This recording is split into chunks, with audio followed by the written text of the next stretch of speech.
झूठ है। हमारे में आप कम रहता है सब दिन। सब जन आ गए, शुरू किया जाए। साथियों, आज एक विशेष सूचना के लिए आप लोगों को आमंत्रित किया गया है। इस आपके सहयोग की अपेक्षा के साथ कल 3 नवंबर को जिला कांग्रेस कमेटी के द्वारा रीवा बंद का आह्वान किया गया। ये रीवा बंद का आह्वान हमने मजबूरी में किया। हमारे ज़िले में बढ़ती हुई बहन और बेटियों के साथ जो दुष्कृत्य की घटनाएं हैं, जो दुष्कर्म की घटनाएं हैं, और जो हमारे युवाओं में फैल रहा नशा, ये नशा 2 किस्म का है, मेडिकल नशा और शराब पैकारी के जरिए पहुंचाया हुआ नशा। तमाम प्रयासों के बावजूद भी ये जो हमारी बहन बेटियों के साथ दुष्कर्म हो रहे हैं वो थमने का नाम नहीं ले रहे। जब हम इस दुष्कर्म के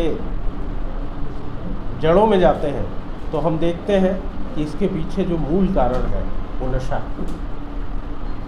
इंटरनेट के जरिए जो अश्लील सामग्री परोसी जा रही है वो तो पूरे देश की एक समस्या है, पर ये नशा जो है उसके अंदर मानसिक विकृति ला रहा है। ये 2 प्रकार का नशा है, जैसे मैं कह रहा था, एक शराब जो गांव-गांव में बिक रही है। गांव की एक छोटी सी किराने की दुकान में भी अगर आप जाएं तो वहाँ आपको पेटी मिल जाएगी। यही हाल कोरेक्स की शीशियों का। ये जो मेडिकल नशा है ये तो बहुत ही बड़ी बीमारी है। ये हमारे युवाओं को मानसिक रूप से अपंग बना रही है। आज की तारीख ये है कि रीवा जिला 2 किस्म के युवाओं का है। एक वो जो पूना, बेंगलोर, चेन्नई, कोटा जाकर उच्च शिक्षा प्राप्त कर रहे हैं और रोज़गार प्राप्त कर लेते हैं। उनको भी काम करने के लिए रीवा में जगह नहीं है, पर महानगरों में उनको जगह मिल रही है। एक वो युवा है जो स्वयं सक्षम है, जिसके घर में अपना व्यवसाय है, धन है, भूमि है। ऐसा जो युवा है वो अपने घर परिवार के व्यवसाय में लगा हुआ है।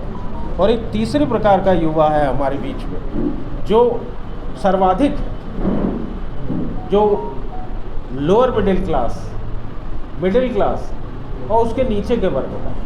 उसके लिए यहाँ काम करने को कुछ नहीं, कोई रोज़गार के साधन नहीं है, और मजबूरी में वो कुंठित होकर वो युवा नशे की गिरफ्त में जा रहा है। ये हमारी पूरी युवा पीढ़ी को बर्बाद कर रहा है साथ।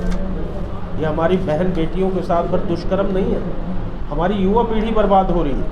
किसी दार्शनिक ने कहा है कि अगर किसी स्थान को तबाह करना है तो उसकी युवा पीढ़ी को तबाह करना है।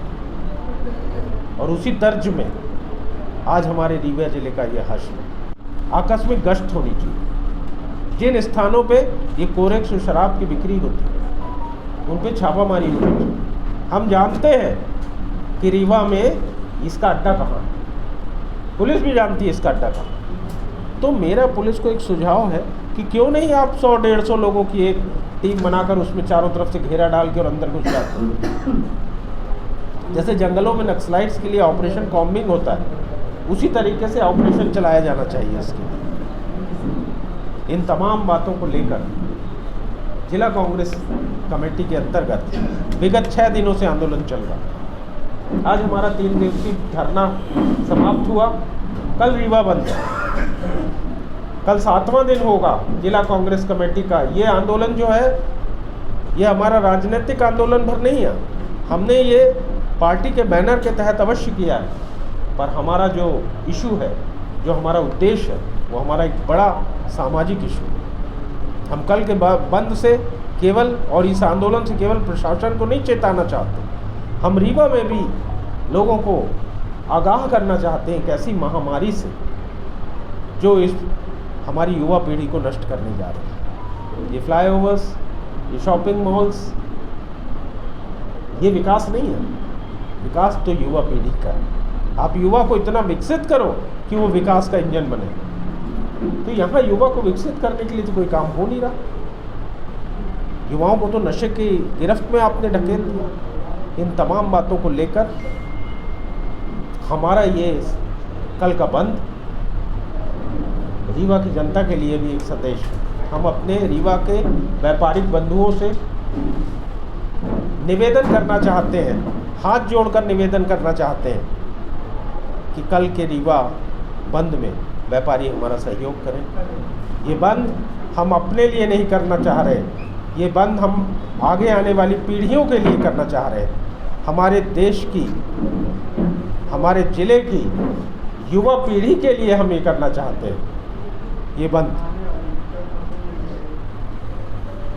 मैं प्रशासन से भी ये उम्मीद करता हूँ कि कल के हमारे इस बंद में सहयोगात्मक उनका रुख रहे। कल के बंद का हम जानते हैं, हो सकता है कोई परिणाम इस हमारे आंदोलन का ना निकले, पर हम, ये बड़ी लड़ाई है, लंबी दूर की लड़ाई है, हम इसको आपस में विचार विमर्श करके आगे भी ले जाएं। आप सभी लोग आए यहाँ कि गुड़ में एक हृदय विदारक घटना हुई, गैंगरेप हुआ। एक महिला के साथ 7-7, 8-8 आदमियों ने मिलकर दुष्कर्म करते, वीडियो बनाते हैं नवविवाहिता के साथ। अफसोस की बात है कि हमारे यहाँ प्रदेश के उप मुख्यमंत्री हैं, हमारे यहाँ लगातार जीत रहे एक सांसद सदस्य हैं, दोनों ने ही उस पीड़ित परिवार के घर जाना उचित नहीं समझा और ना ही कोई संवेदना दी।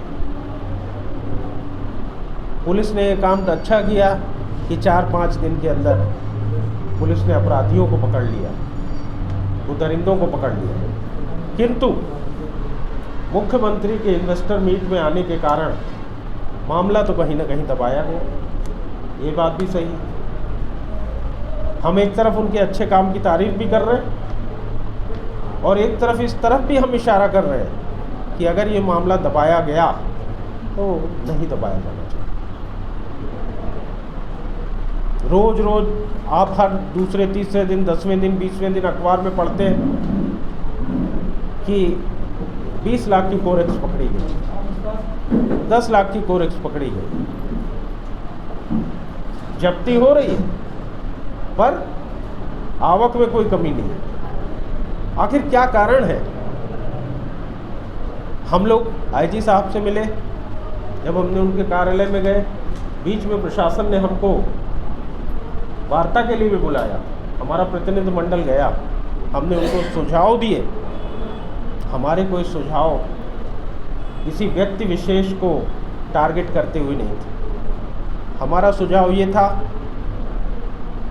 कि ये जो मामले हो रहे हैं दुष्कर्म के, जो गैंग रेप के मामले हो रहे हैं, इन मामलों के निपटाने के लिए इसको फास्ट ट्रैक सिस्टम में डाला जाना चाहिए। जल्दी से जल्दी इनके नतीजे आने चाहिए और समाज में एक मैसेज जाना चाहिए कि प्रशासन और जो हमारा न्याय है वो पीड़िता के साथ है और तत्काल न्याय मिल रहा है। दूसरा सुझाव हमारा ये था कि अगर आपने कहीं कोरेक्स पकड़ी, अगर कहीं आपने पैकारी की शराब पकड़ी, तो वो जो बंदा बेच रहा है, छोटा सा आदमी, उसके खिलाफ आप मामला दर्ज करते हो, करो, किंतु साथ में उस ठेकेदार के खिलाफ भी आप मामला दर्ज करो जो ठेकेदार का बैच नंबर उस शराब में है।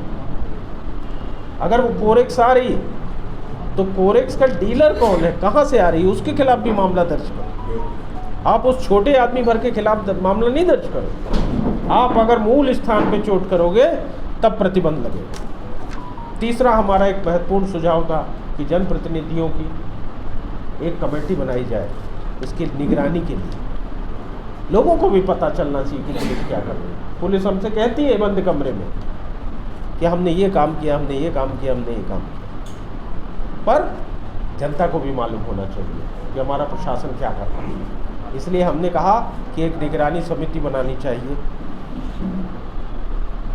एक सुझाव हमारा ये था कि जो पर्यटन स्थल और धार्मिक स्थल है, जिसमें हमारे ये युवा बच्चे घूमने पार्क में जाते हैं, उन स्थानों पे सिक्योरिटी बढ़ाई जानी चाहिए।